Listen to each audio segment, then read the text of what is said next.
When you can't read, your life is pretty much difficult in every aspect. And leaving our school system unable to read proficiently is just unacceptable, and it's just not something we should be doing. The education landscape is constantly evolving. Staying ahead of the trends is essential. Welcome to EdBuzz LA County, where we explore groundbreaking initiatives, inspiring stories, and innovative practices shaping the future of learning here in Southern California.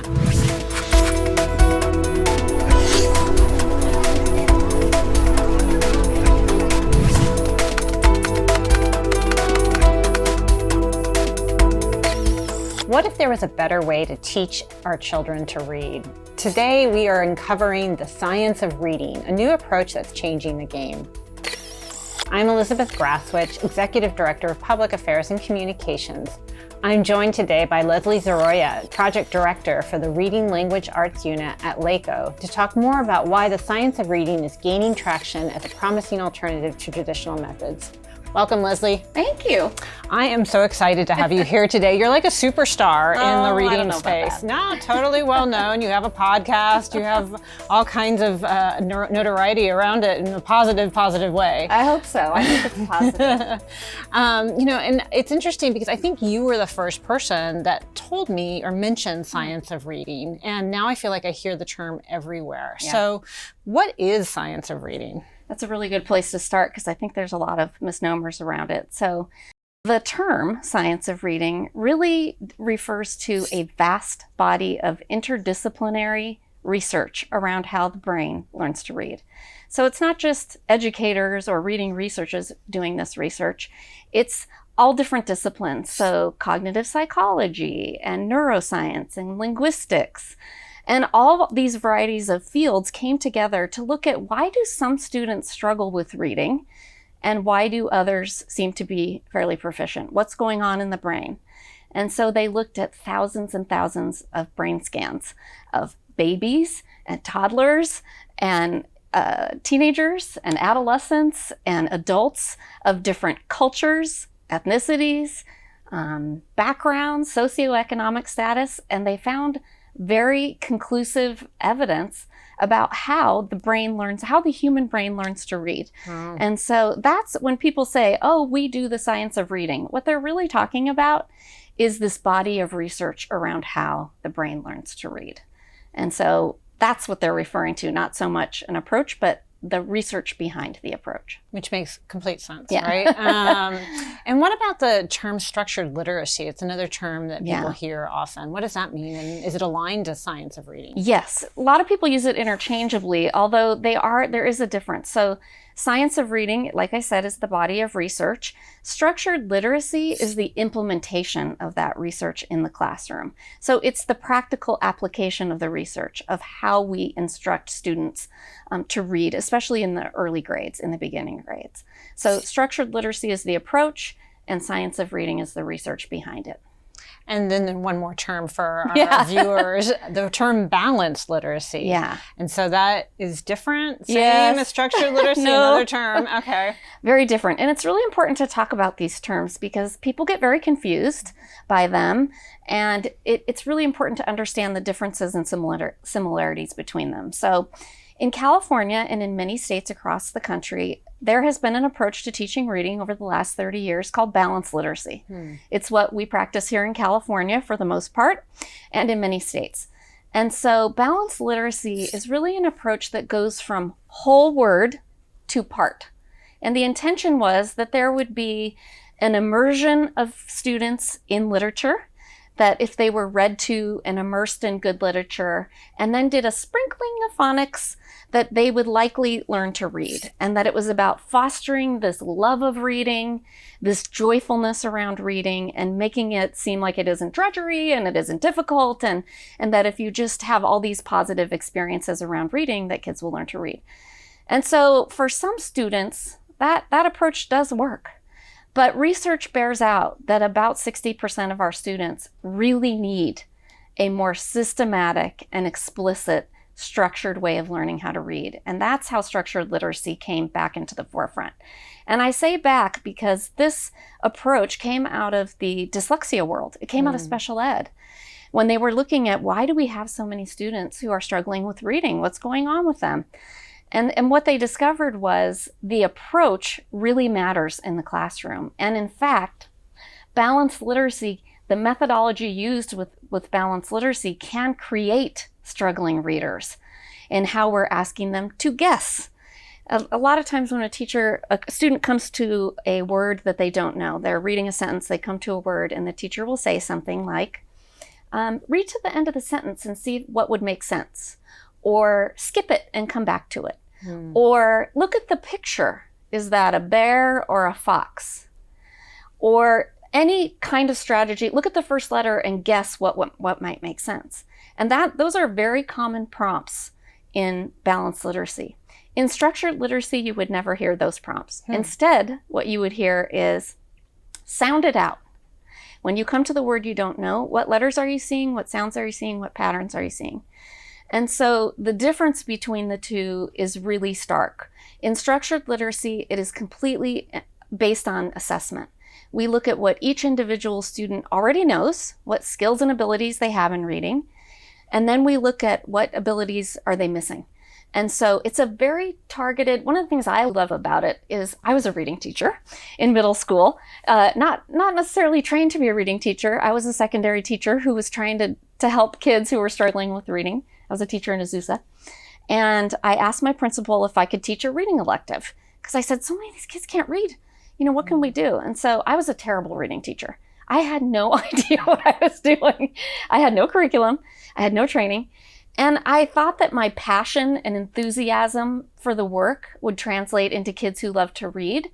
And that was not the case. How interesting. And when I look back on that time now, what I needed was an understanding of the reading research of how the brain learns to read. And then I needed strategies to be able to assess what did my students know how to do and where did they struggle?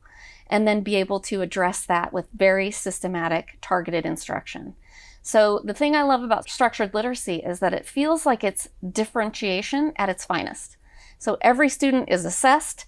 We see, we've got 6 kids over here who struggle with blends and digraphs. So we're going to do a small group with those kids, just those kids, because not everybody needs it. So we're not going to waste our time doing things that the kids already have down. We're just going to pull the kids that need blends and digraphs and do that. And we're going to fill that gap and make sure that they have that to mastery. So structured literacy is about mastery-based learning because the early decoding skills and foundational skills that young readers need, you can test them to mastery. You can assess them, you can teach them to mastery, and that really sets kids up for a strong foundation when they go into reading more difficult text, go beyond, hat, cat, sat, mat. They're able to put multisyllabic words together and understand patterns and syllable types in the English language and really understand how English works. So it's a very starkly different approach from balanced literacy. And so it's taken a while to get hold, and it's just now really taken hold in California, and about 39 other states across the country are also switching to a more structured literacy approach because our data bears out. For the last 30, 40 years, we've had stagnant scores, and we've gotten kind of used to it. About 46% of readers across California are proficient. And that, to me, when I looked at the data around that is not acceptable. As an educator, it really makes me, just feel sad and like we're not doing the very best we can for our kids. Literacy is a fundamental civil right. And if more than half of our students are not leaving our system with really proficient reading skills, then we need to do something about that. And so that's why we've taken up the structured literacy methodology here in LA County and really just gone at it hard so that we can see if we can make a difference for our students. So you said something that made me think of another term that I'd like to clarify, which is phonics, right? And that is what I grew up with. So, you think about the sounds and that's what made me think of it. Yeah. How is phonics different? So in structured literacy, phonics is where you begin. So we know that oral language is where instruction begins. Oral language is something that comes very naturally to humans. As a little baby, you are immersed in oral language and you begin to speak. With reading, it's different. Reading is not an inherently natural process. Our brains it's not wired for reading, it had to learn how to read. And all of this work happens in the left hemisphere of the brain. And one of the things that really helps the brain is to recognize sounds, letters, and patterns, because our brain really loves patterns. We like to categorize things, and it helps us to map different sounds and letters in our brain. And so phonics is the study of sounds and letters, basically, and it is a big part of structured literacy. And some people will say, oh, you know, those folks doing the science of reading, it's all phonics based. They're spending 40 minutes a day doing, you know, drill and kill phonics. And, you know, the kids are bored. That is not the case. You know, structured literacy is based on Scarborough's reading rope. And on Scarborough's reading rope, there are a myriad of skills. In the bottom part of Scarborough's reading rope, there's something called word recognition, where you have phonics, learning to decode, basically. It's how you figure out the code of the language. What do the letters sound like? How do you put them together? How do they change in different patterns? And so it's how English works. Mm-hmm. And so there's a heavier emphasis on that because those skills, as I said before, can be taught to mastery. And we have not been really doing mastery-based learning in reading prior to this. And so the thought is that if we can really make sure that those phonics skills and those fluency skills that go along with that, because when you're not struggling to decode words, you can read more fluently. You can read faster with expression, with prosody. You can be excited about what you're reading, and you can understand what you read. But when you are halted in reading, and it sounds like that in your head, it's really hard to keep the flow of it. And so these early skills, while we think of them as K2 skills, are really critical in all grades. And for kids that never got this kind of explicit systematic phonics instruction, they still may have some gaps in sounds, believe it or not. We run a secondary cohort of our Getting Reading Right training with teachers who are teaching math and anatomy and history. And we taught them how to teach phonological awareness or sounds with their kids, and to give an assessment to see if any of their students actually, you know, a 15-year-old with sound issues, it sounds like that would just be something crazy. It's actually not. Teachers came back and said to us, oh my gosh, we had no idea, especially English learners who were confused over some of the sounds and patterns, had never had explicit instruction around that, didn't know. And then the other big thing we taught them was syllable types. If students can understand how syllables work, and because what makes up a multisyllabic word, which you see a lot in secondary education, is little small syllables. And if you understand how those syllables work together, you don't have to be afraid of a long word that you've never seen before. You can look at it and you can break it apart into chunks, and you can recognize chunks and patterns, and you can attach that to meaning, and then you can read it. And so that's really, I think, one of the big differences in structured literacy is this. There is an emphasis on early phonics work, but that's to make sure that we have all these skills that are so necessary that we don't miss anything. And I would rather overemphasize a little and create no gaps in that part of the rope than, you know, pass over things and not teach some skills and have kids who have gaps for the rest of their life. And so that's kind of the role of phonics. The other part of Scarborough's reading rope is really dealing with language comprehension skills. So we call those the infinite skills, the ones you learn for a lifetime. So vocabulary. You and I are learning new vocabulary every day. The folks who are watching this are learning new vocabulary right now, right? And so as you grow in background knowledge and experiences, those things are also can be taught explicitly as well. And so the second part of the rope is really looking more at kind of comprehension, the traditional things that older students especially look at, comprehension strategies, building background knowledge, and vocabulary development. And those are just equally as important, but it's really hard to get to that if your kids can't actually decode the words on the page.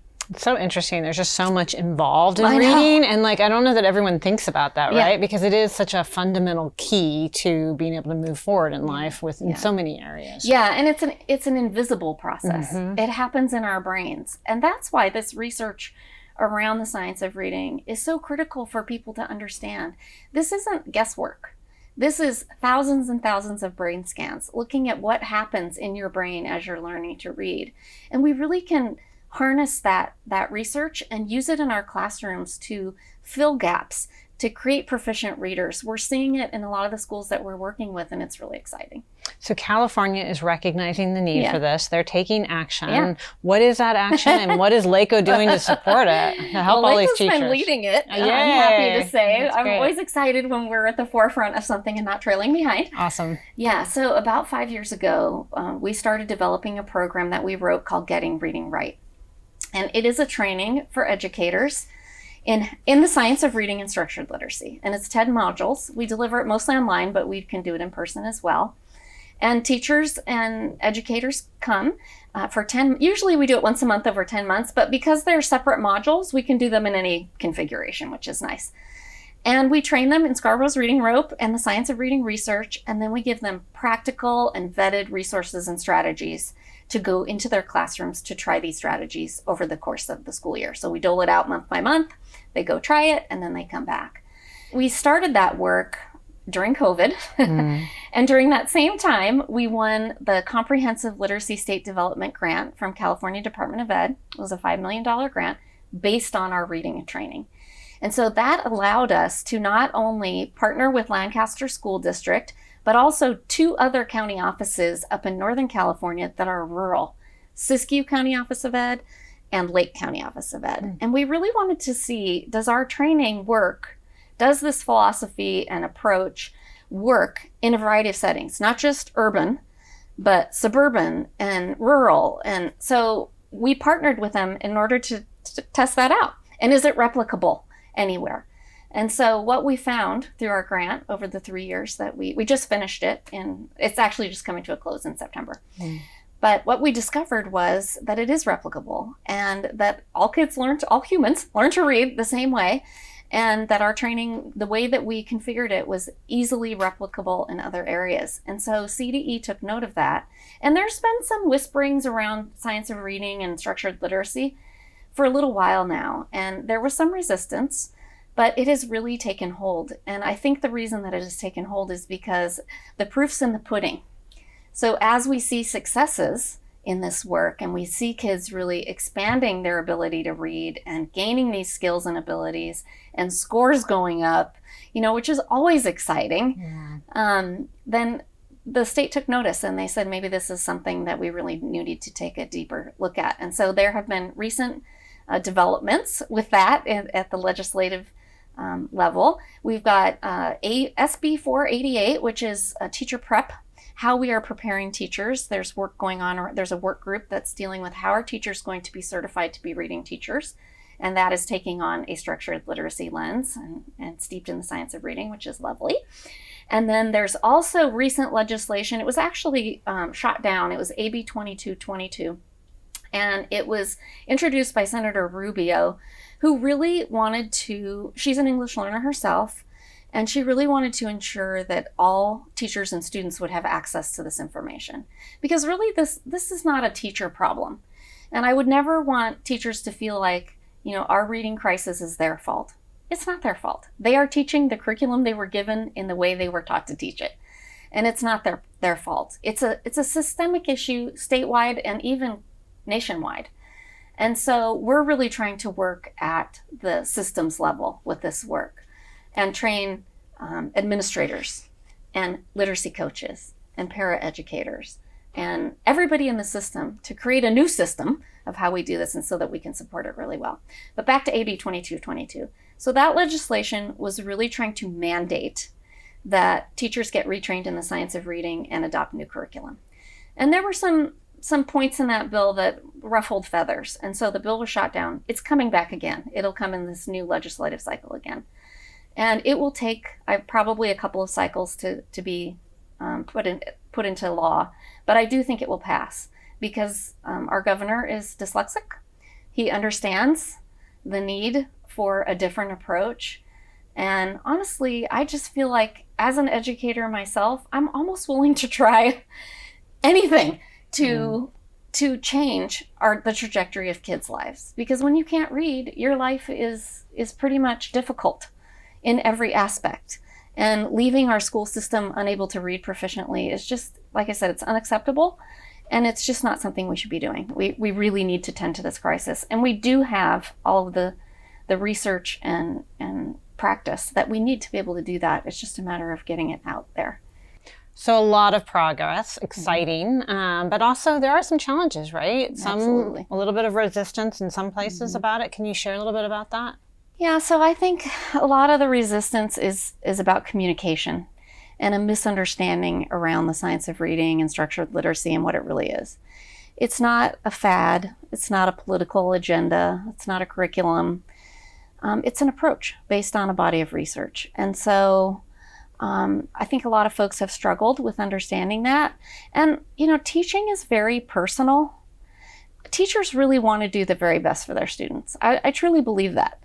And so to think about spending a career, perhaps, especially if it's a person who's been teaching a long time, there is some resistance around, have I been doing this wrong, my whole career? And so we, in our trainings, we always say, no shame zone, no judgment, it's know better, do better. And we all have instructional skeletons. We all want the very best for our students. And so on the teacher level, there's been some resistance in changing approaches. They're used to a certain way of doing it, and this is a very different way. Mm-hmm. And so there can be some, messiness around that. But once they do start to see their students improving and growing exponentially, that goes away, and they're fully on board. On a larger scale, there has been resistance to science of reading, especially in California, because of English learner issues and advocacy groups. So we have been working with advocacy groups around some of the concerns that they have. They feel that perhaps it is not as culturally respectful, I think, as other approaches. And I disagree with that. I mean, in the way that we deliver our trainings, we're very careful to lean into students' assets. What do you bring to the table as a second language learner? And how can we draw connections between your home language, or as Mara likes to say, the language that you're loved in, and to really value that and bring those similarities and differences into the reading work as they're learning English. But what we've also noticed is, so districts like Bonita Unified has been doing this work for 12 years, longer than any other district in the state of California. Wow. They were on the forefront of this. And they are the only district in California to have made a significant impact in closing the achievement gap between their white students and their Hispanic students. Wow. And there's something to learn from that. Mm-hmm. And so in trying to build bridges with our EL community, we're trying to showcase those kinds of things and to say, we hear your concerns and we have similar concerns. We don't want to do anything that is going to be harmful to a student. I was recording a podcast this morning with Dr. Jasmine Rogers, and we were talking about the idea of do no harm. I mean, I really think that's a medical term, right? Doctors take an oath to do no harm. Mm-hmm.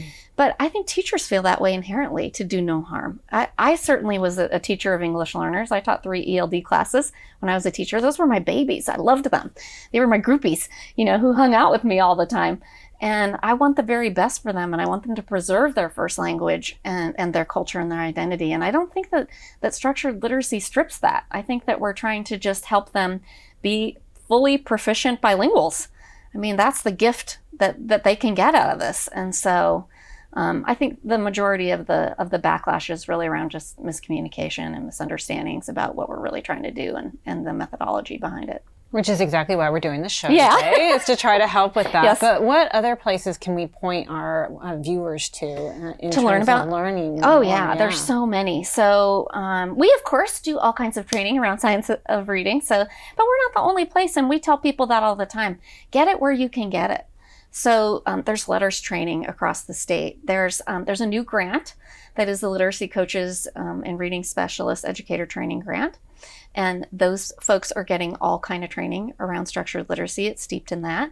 There's a new, the grant that I'm involved with now, the CLSD grant, is going to be re-upped. We're going to be reapplying for that. Congratulations. Yeah. Wilson Language Systems. Orton Gillingham is another program. CORE and the Center for Collaborative Classroom do all these great trainings. So I think my advice to folks who are interested in really learning more about this would be to just do your research. Do not start with buying a new curriculum. That is what we tell people all the time. This is not a buy a new curriculum, give it to the teachers, and wish them good luck kind of approach. We want to have a systems approach where the administrators understand what science of reading and structured literacy are all about. We want to have, proper supports and coaching for teachers. We want them to fully be trained before they even think about a new curriculum so that they know what they're looking for and how they're going to implement that research. So there's a lot of ways folks can get to it. We support anyone across the state of California. We work with a lot of partners because we really feel passionately that this is my swan song. I really want to get kids reading, and it's a solvable crisis, and I think we can do it. And so I'm happy to be part of the initiative to keep it going. That's awesome. And we will include resources in our show notes. You also have a podcast. We do. It's called Leading Literacy. It's on Apple and Spotify, and we interview the most prolific reading experts in the country, and we've had incredible access to them, and they have been so generous with their time. And it's just been another way to get the word out around this work. So, and we'll make sure we share that as well. Okay. Thank you for being here. No, you are you. such an expert. It's such a joy to have you at LACOE and be leading this work. And your passion abound. It's totally infectious. So, thank you. Just really enjoyed having you here today. Thanks so much. I want to thank Leslie Zoroya for sharing her insights on why the science of reading is gaining momentum and why schools are embracing this approach to teaching kids how to read. I'm Elizabeth Grasswich. I'll see you next time on EdBuzz.